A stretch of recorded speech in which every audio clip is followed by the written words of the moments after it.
This is the Everyday AI Show, the everyday podcast where we simplify AI and bring its power to your fingertips. Listen daily for practical advice to boost your career, business, and everyday life.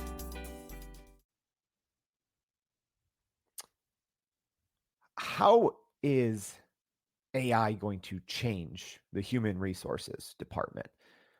We kind of talk about this on the show at different times, and what even HR's role should be. Or should human resources be the ones pushing for AI to be used? Should they be pushing against it? And how might artificial intelligence even change the role of HR in an organization? So if you care about that, if you want to know about that, today's show is for you. So welcome to Everyday AI. My name is Jordan Wilson, and I am the host. This is your daily live stream, podcast, and free daily newsletter, helping everyday people like you and me not just understand AI, but how we can keep up with it, right? So it's not just about using all of these tools and all of these techniques, but it's asking the big questions like, hey, how might AI affect my department? How might HR change in the future? So very excited for our guest today. But before we get into that, let's first do what we always do and talk about the AI news. All right. So there is a rising threat that terrorists may use AI in new ways, according to intelligence leaders at a recent conference. So the chiefs of the FBI and Britain's MI5 expressed concerns about the threat of AI and terrorist activities at a Five Eyes Alliance technology conference in California. So obviously, AI technology adds a new level of threat to terrorist activities, as seen in the use of AI to amplify propaganda and find vulnerabilities in infrastructure security, right? So just kind of a new development, and people aren't really talking about this a lot, but I think that's an important one. So make sure to check out more in the newsletter about that as well. All right, next piece of AI news. So popular talk show host Jon Stewart is apparently out of his show because of comments and disagreements about AI. So this was on the Apple streaming platform, and Apple has reportedly canceled the show, which is called The Problem with Jon Stewart. It's kind of funny that that's the name of the show, and now there's a problem with Jon Stewart. But this announcement came as apparently there were creative disagreements over a planned episode about AI and China. And Apple reportedly had concerns about the show's guests and discussions on artificial intelligence in China, ultimately resulting in the show being halted. All right, last but not least in AI news. So IBM is reportedly stepping up its chip game, right? We always talk about chips here on the show because it's actually very important. We have these GPU chips that are not just powering generative AI, but kind of responsible for the US economy in ways. But IBM has developed a brain-inspired computer chip called North Pole that integrates processing and memory, leading to faster and more efficient AI. So not a brain chip, but a brain-inspired computer chip. So the chip has 256 computing cores with their own memory and is wired in a network similar to the human brain. So I don't speak chips. I don't know if 256 computing cores, I mean, that sounds like a lot, but regardless, NVIDIA has been really running away in this GPU chip race, so to speak. So IBM is reportedly, making some splashes today with this new announcement. And again, even a lot of the generative AI that we're using right now is because of advancements in these chips. So you got to keep an eye. On it. But you didn't come here to talk about chips with me. Maybe you did, but thank you for everyone joining us live. But we are here to talk about how AI is impacting all aspects of HR. So please help me welcome to the show our guest today. So please give a warm Everyday AI welcome to Thiébaud Groner. He is the Senior Manager of HR Mergers and Acquisitions at Baxter International. So Thiébaud, thank you so much for joining us. Thank you, Jordan, for having me. First of all, thank you for everybody. And looking forward to discuss AI with you today, Jordan. Absolutely. Hey, and as a reminder, thank you everyone for joining us. This is a live show. People sometimes don't realize that, but Brian saying good morning from Minneapolis, Mike saying good morning, community. Thank you everyone for joining. And Ben, Big Blue. All right, cool. So what questions do you have about AI and HR. If you're joining us live, make sure to get those questions in. If you're listening on the podcast, always make sure to check the show notes, come back and, ask questions later. But Thiébaud, just real quick, tell everyone a little bit about what you do, kind of working in HR and M&A at Baxter. Yeah, sure. So I'm Thiébaud Groner. I'm French. I'm based in Chicago. So I'm an HR professional, of course, working in HR for more than 10 years.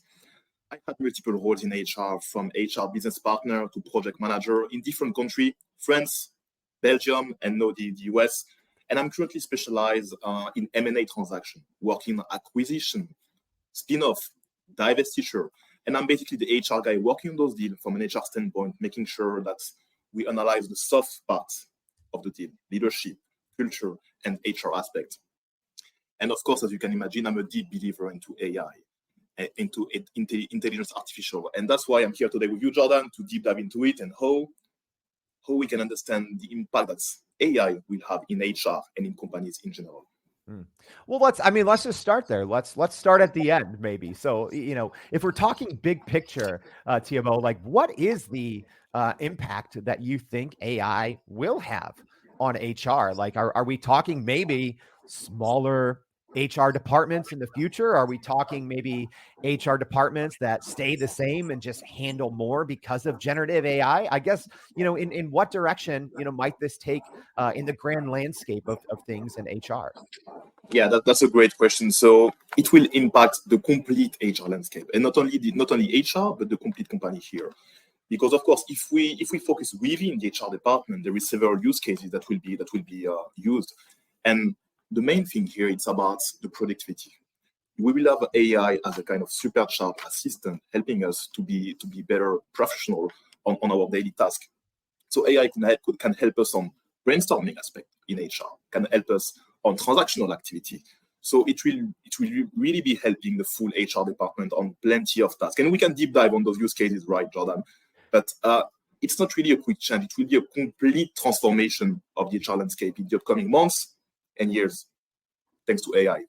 Yeah. And let's do that. Let's talk about some of these, business use cases, because, again, I've never worked in HR, but my thought, anyways, Thiébaud, of HR is it's a group of people who are just drowning in documents, right? Just reading through all these policies, creating new policies, job descriptions. But it seems like for the most part that so much of the role of people who work in HR is reading documents and writing and updating documents. Is that, for those of us that aren't really familiar with how HR departments work, is that a big bulk of what people in HR are doing?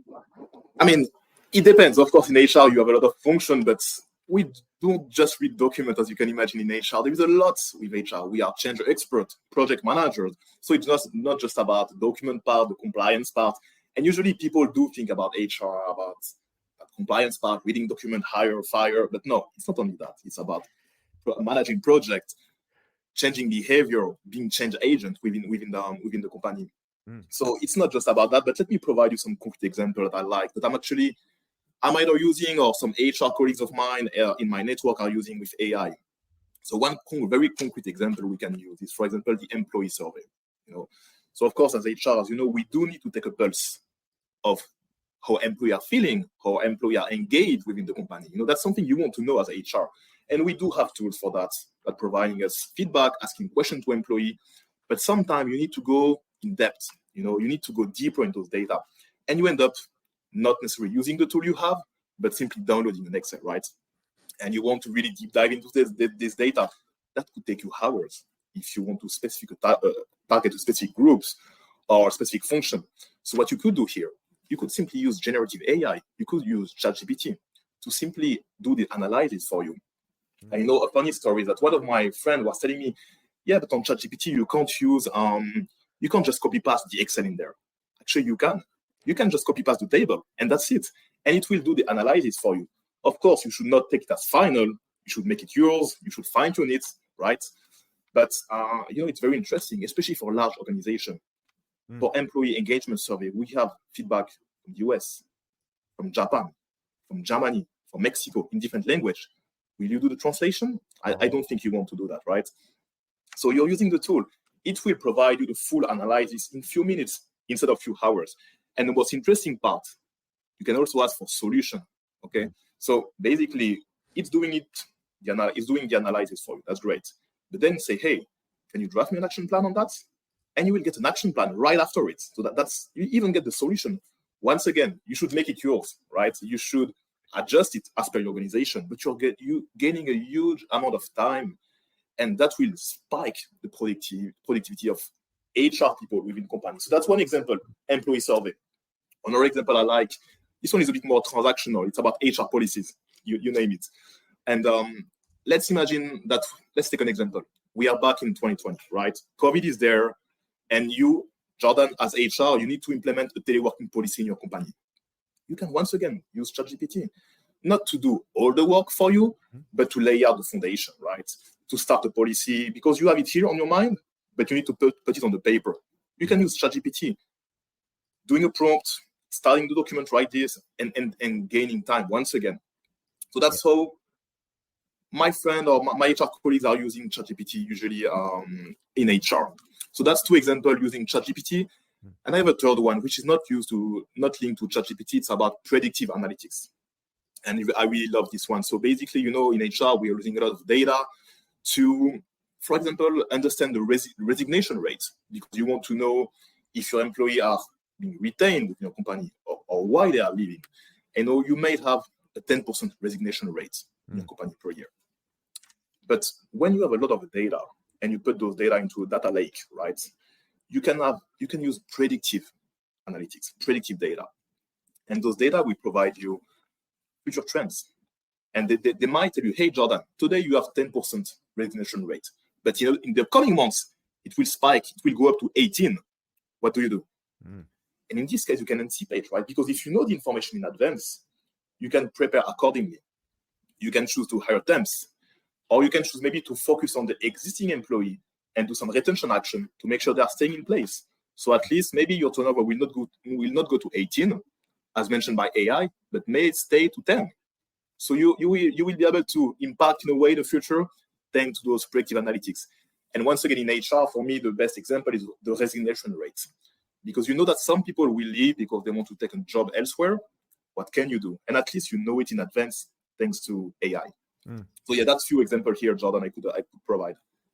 Thiébaud, so many good examples there. So I do want to follow up on a couple of them, but as a reminder, if you're just joining us now, in the middle, we have Thiébaud Groner, who's the senior manager of HR mergers and acquisition at Baxter International. So speaking of that, like, this is something I guess I've never thought of, Thiébaud, but it makes perfect sense. The international aspect of HR departments, right? So if you are working at a multinational corporation, the HR documentation, I guess, has to be perfect, right? Because, even kind of nuances in language at the HR level for an international company can cause some problems, right? So maybe let's dive a little bit more into that, Thiébaud, like even just for the translations and setting those policies in different countries. I guess number one, how is that done now? And number two, by kind of quote unquote handing that over to generative AI, is that something that it's kind of like, oh, yep, we can move forward with that? Or are there kind of like risks that you kind of have to keep in mind? Yeah, that's a great question. So basically, first of all, disclaimer, you need to make sure that before using AI, you need to make sure that it's okay internally from a legal standpoint, from a privacy standpoint, to use AI, in terms of firewalls and data privacy standpoint. So that's the first thing to check, especially in big corporations, as you can imagine. But when this is okay, so of course, this is depending per country.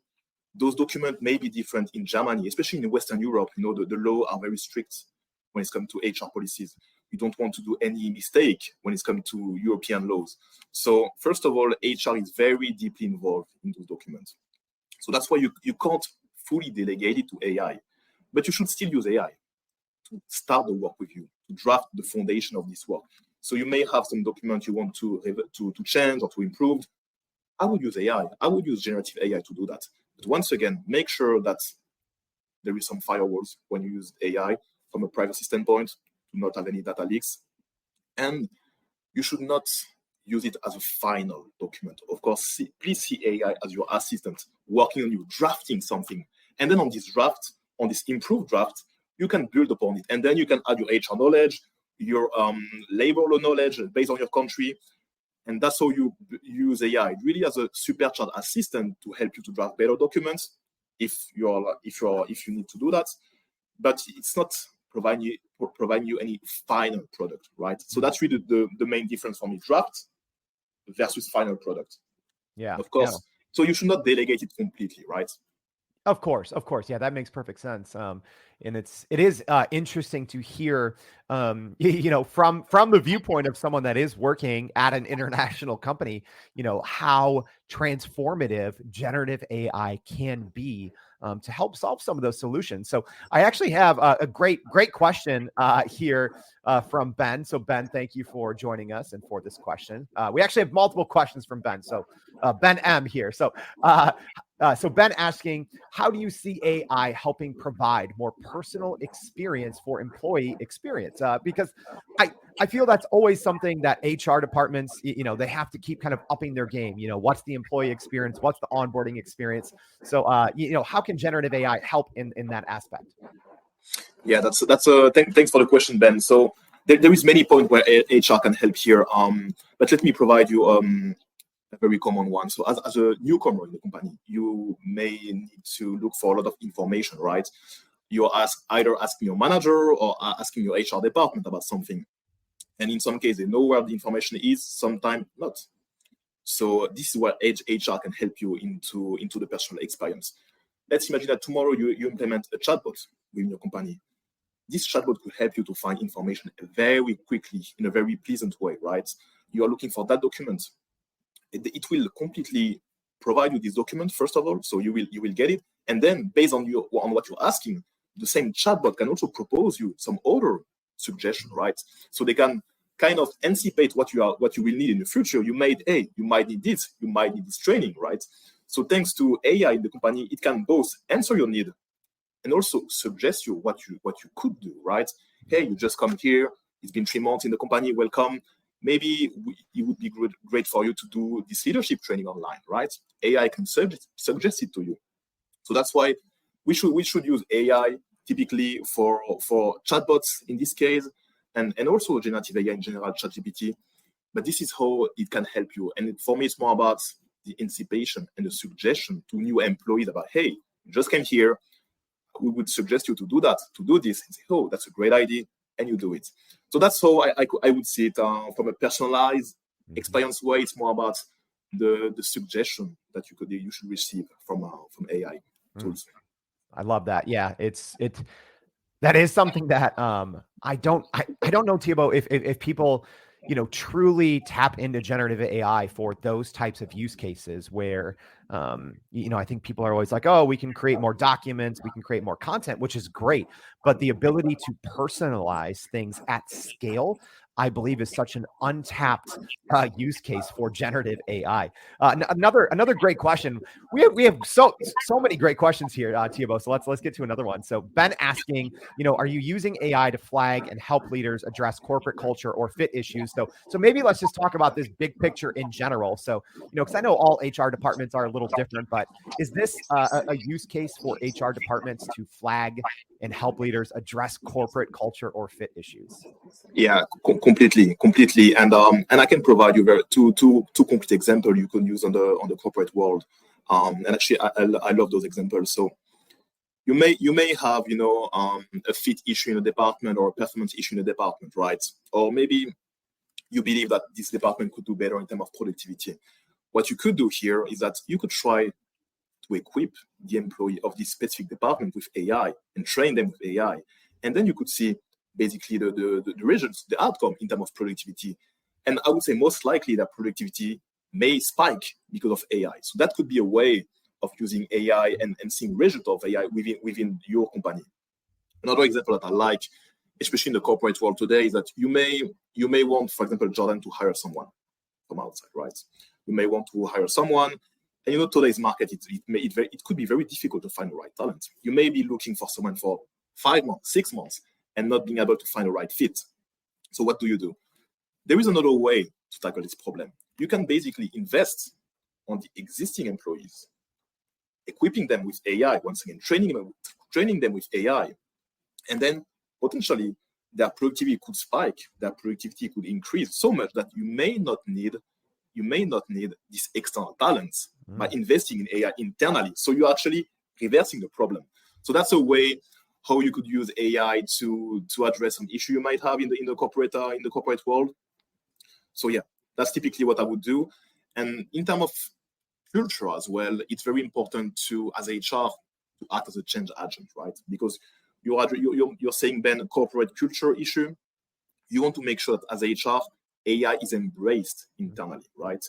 And to embrace AI internally, you have to provide some success story. You have to inspire people.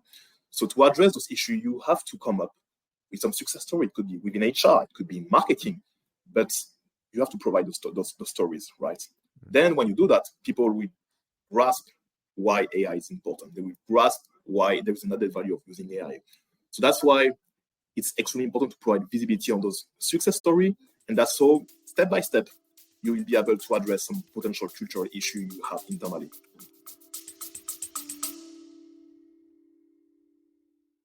Are you still running in circles trying to figure out how to actually grow your business with AI? Maybe your company has been tinkering with large language models for a year or more, but can't really get traction to find ROI on Gen AI.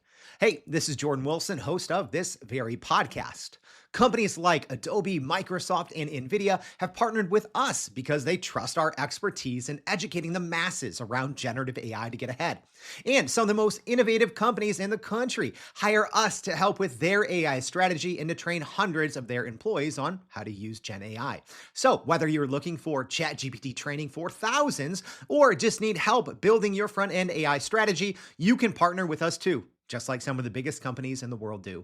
Go to youreverydayai.com/partner to get in contact with our team, or you can just click on the partner section of our website.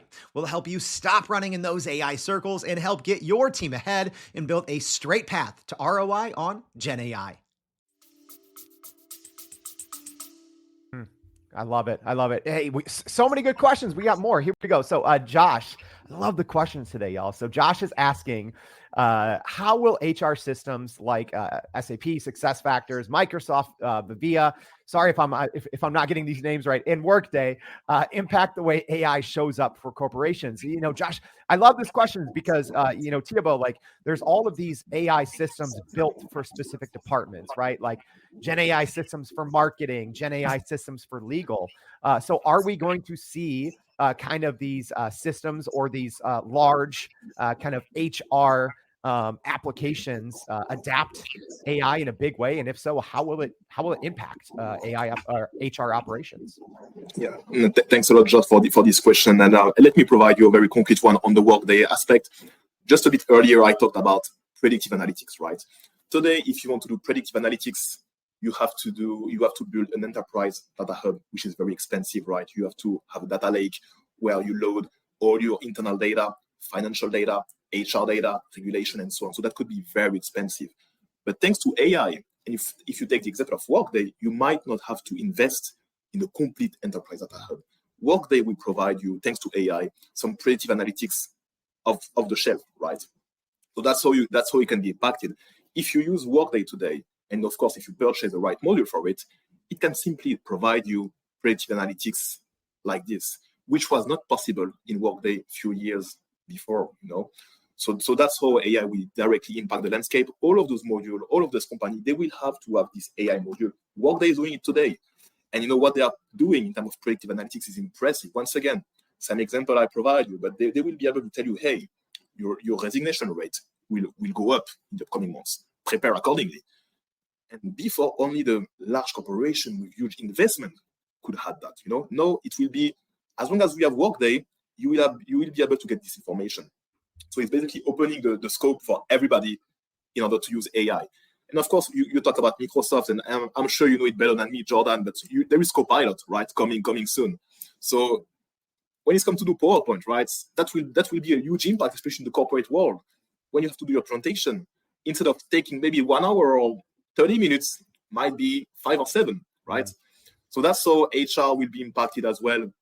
But yeah, on the Workday example, it will basically AI will be available for everybody in the upcoming months. Where in the past it was more an elite thing, So that's how HR system will be impacted, especially for corporation. Thiébaud, I'm glad you brought up Microsoft Copilot. I've been dorking out and counting down the days. I think November 1st is when it's going to start to be rolling out. I've been telling people like, hey, if y'all thought ChatGPT made a difference, or if you're impressed by its capabilities, it's like, all right, well, wait until Microsoft Copilot comes out.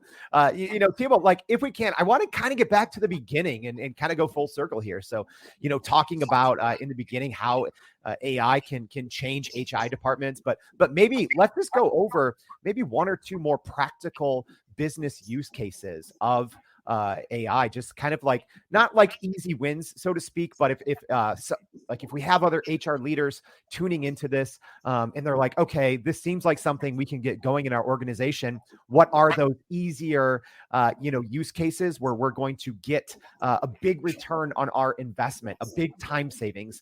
What would those, maybe 1 or 2 things be? Yeah, that's a great one. And on easy use cases, and that's not necessarily HR. It's spanning the full company here. It's really about the daily operation, right? As HR, but also as marketing employee, as IT, finance, you have to do a lot of communication, right? You have to send emails, you have to send communication, you have to do announcement, right? And those take time to write. Very simple use cases is to train people on how to do a prompt, right, in ChatGPT. But when I say a prompt, how to do it correctly, because it's easy to ask something to ChatGPT, right? But you want to use the best of it, to take the best of it, right? So how to do a prompt. So what could be a good investment, right? It could be about having a training on prompt engineering, how to use ChatGPT correctly, how to train it.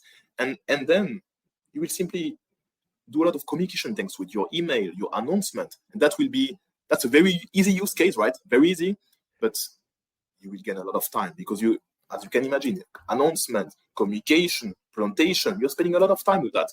If you know how to use ChatGPT, but of course you need to be trained. You need to know how to do a prompt properly, right? Using the right guidance to the tool. So that will be a very easy use case, right? And how to do something. Love it. Hey, I feel I have to do this. Like we have a free class that does this anyways, our prime prompt polish. So, if you are listening, if you heard what Thiébaud said, it's like, yeah, I need to learn how to prompt properly. Just, email us, check your show notes, leave a comment here, PPP. I'll send you the information. So, Thiébaud, so we've talked about a lot here.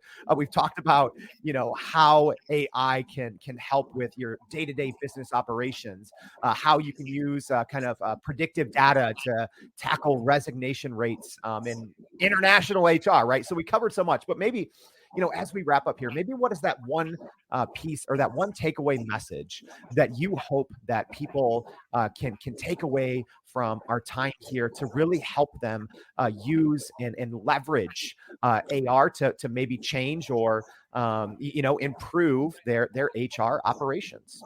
Yeah, no, that's a great one. And what I would like to say here is for HR, but also for leaders we might have today in the chat, please be the ambassador of AI in your company. And of course, I'm a deep believer that HR is at the center of the organization, so that's why they are well placed to do that. But it's not only about using AI for the sake of using AI. It's about changing the behavior, right? And when you start providing success story on AI, when you showcase the added value of it, people will adopt it, right?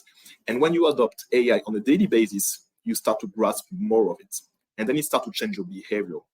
So I would really encourage my HR colleagues to be the change agent of AI, providing success story, but also providing, let's say, training tools to the employee. For example, it could be about AI information, AI literacy, encouraging people to read, to inform themselves, to go on your podcast, for example, Jordan, to learn more about AI. That's one thing. The other thing is to use AI once again on a daily basis. Try to use it on everything you do. Sometimes it may be applicable, sometimes not. but you use it on a daily basis. Then you will grasp more about AI, understand more how you can use it. And once again, it's not about using AI necessarily, it's about the behavior. Mm-hmm. Then you will get an agile organization, knowing how to use AI. And you might take the lead on the competitors, right? Because I'm hearing some company that will implement a ChatGPT version internally in 1 year from now. Okay, great. But 1 year is a lot, right? If you have another company implementing today, do you imagine the difference between this company doing it today and the other one in 1 year? 1 year is 12 months is a lot. You want to do it today. You want to change the behavior today. So please, as HR, as leader, try to do the best as you can in AI to implement it, whether it's ChatGPT or predictive analytics, because you want your employee to be savvy in AI. You want your organization to be agile and efficient. So that's my key takeaway.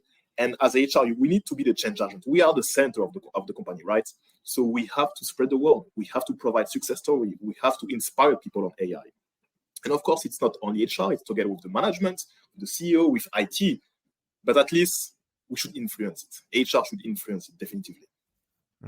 Write that one down. My gosh, I love it. Saying you got to get after it today. If you wait a year, that's too long, right? I love this, Thiébaud. Thank you so much for joining us and going over how AI is impacting all aspects of HR. We super appreciate your time. Thank you, everyone. Thank you, Jordan. Thanks for having me. All right. And hey, as a reminder, everyone, there was a lot there. We always go over a lot. We bring on great guests like Thiébaud so we can go deep into all of these aspects affecting our daily lives. So make sure, if you didn't catch it all, don't worry. Go to youreverydayai.com. Sign up for the free daily newsletter. We always recap what we talk about, the topic for the day, as well as everything else that's going on in the world of artificial intelligence that affects you. So thank you for joining us, and we hope to see you back for another Everyday AI. Thanks, y'all. And that's a wrap for today's edition of Everyday AI. Thanks for joining us. If you enjoyed this episode, please subscribe and leave us a rating. It helps keep us going. For a little more AI magic, visit youreverydayai.com and sign up to our daily newsletter so you don't get left behind. Go break some barriers, and we'll see you next time.